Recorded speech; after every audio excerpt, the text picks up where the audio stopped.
शेष दंडवत।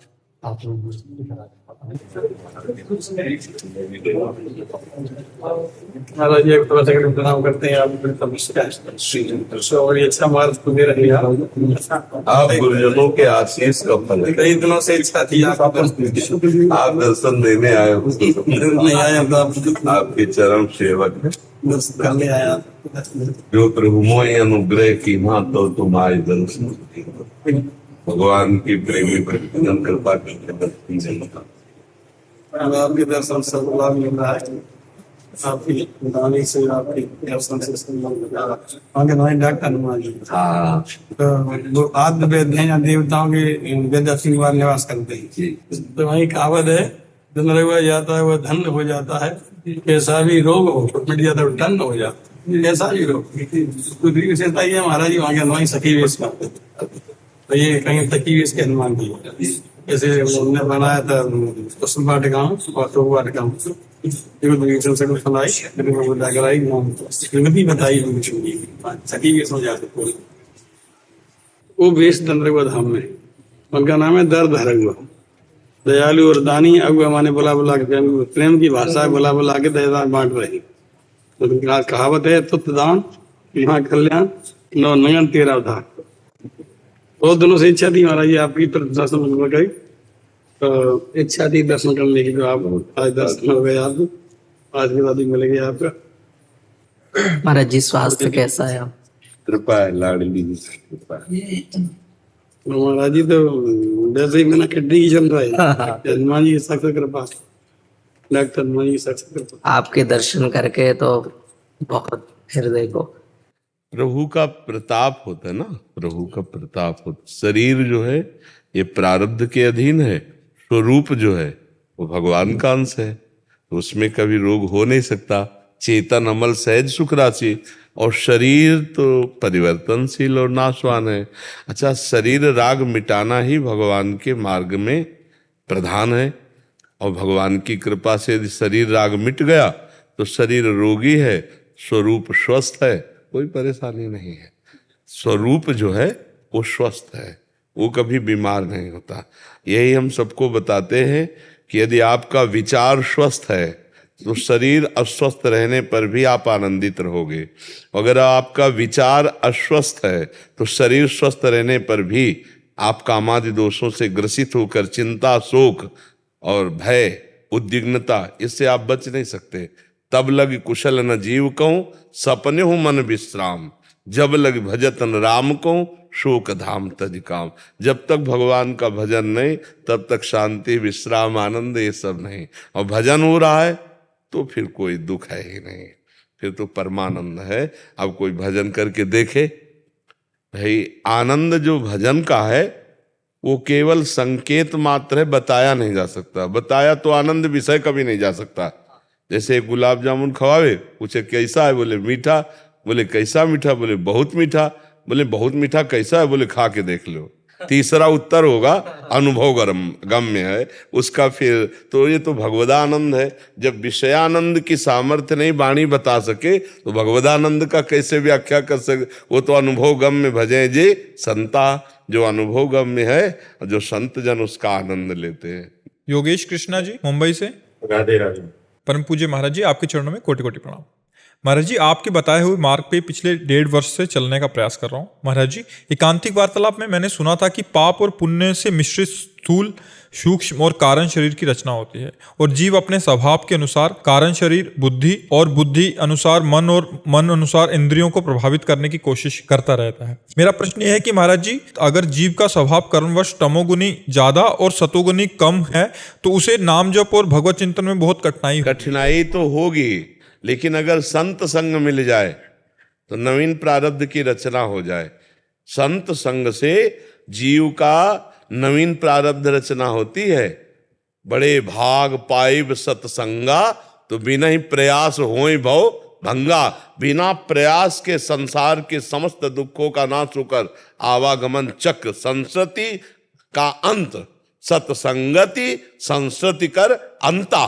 तो सत्संग मिल गया तो अब रजोगुण, तमोगुण और सतोगुण, इन तीनों से परे त्रिगुणातीत भगवान में रति निश्चित है। बस बात मान लो।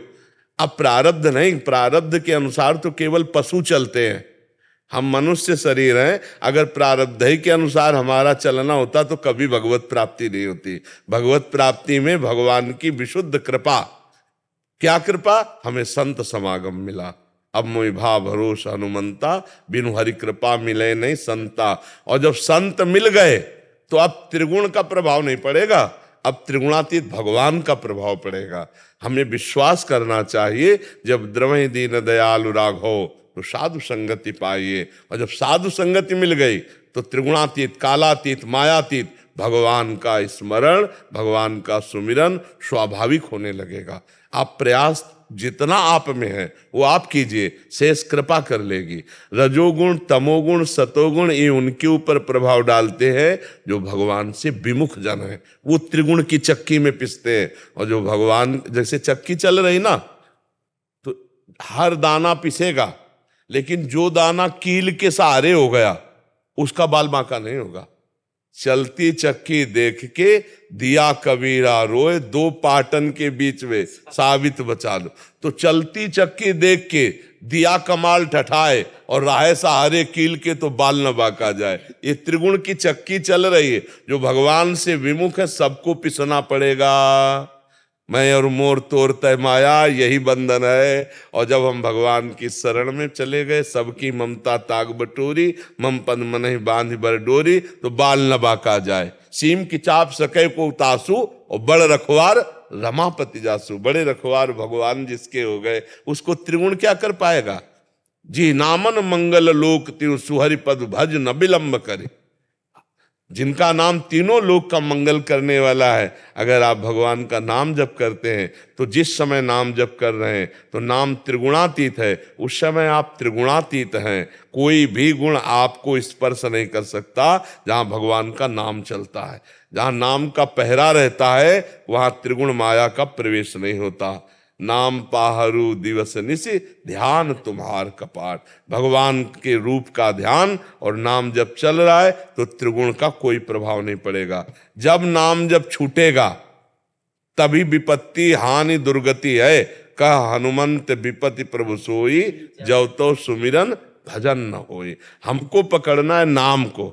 हमको ये चिंता नहीं करना कि सतोगुण, रजोगुण, तमोगुण, अभी समय कौन सा गुण चल रहा है। हर गुण का प्रभाव त्रिगुणातीत, क्योंकि नाम चल रहा है। भगवान का नाम जो है वो त्रिगुणातीत, वो नाम चल रहा है। अब किसी भी गुण के प्रभाव से हमारी दुर्गति होने वाली नहीं।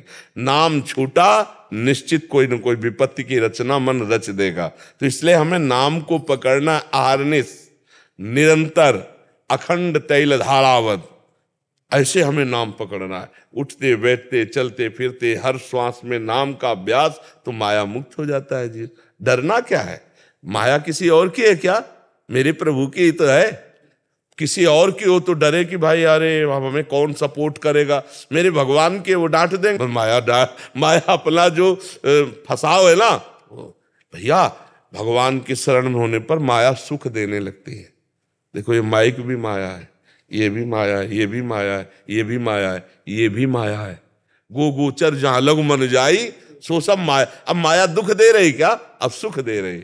वाणी से भगवान का गुणगान कर रहे हैं, भगवान के आश्रित हैं, तो हर माया का जो फसाव है वही हमें सुख देने लगा। और जब हम मालिक से, मायापति से विमुख होते तो वो पिटाई करती है।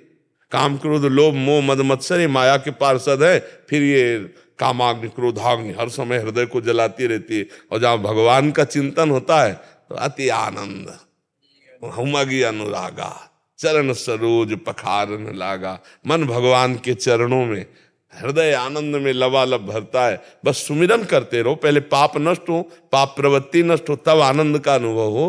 तो डरना तो है नहीं और घबराना भी नहीं है। ठीक है महाराज जी, आप कहते हैं ना जैसे मैं आपके साथ हूँ, महाराज जरा बल थोड़ा क्षीण हो जाता है तो आप जरा एक मैं आपके साथ, मेरे को बड़ा, आपने बोला आप जैसे मैं हर 15 अगस्त 26 जनवरी आएगा फिर आऊंगा मैं आपसे फल लेने के लिए, और आप एक बार वो बोलते ना मैं आपके साथ हूँ, ऐसे छाती चौड़ी हो जाती है। तो हमने अभी बताया सबसे बड़ा अंग रक्षक भगवान का नाम है। नाम पहारू दिवस निसी, वही तो हमारा बल है। हमारा बल क्या है? भगवान का नाम। वही हम आपको कह रहे हैं कि रात दिन यदि नाम जप करो तो हम आपके साथ है ले, आप नाम जप करो, हम आपके साथ है, हमारे प्रभु आपके साथ है, कोई बाधा नहीं है। जहां राधा वहां कहां बाधा, और प्रभु से विमुख हो गए तब तो फिर बाधा ही बाधा है ले। हाँ,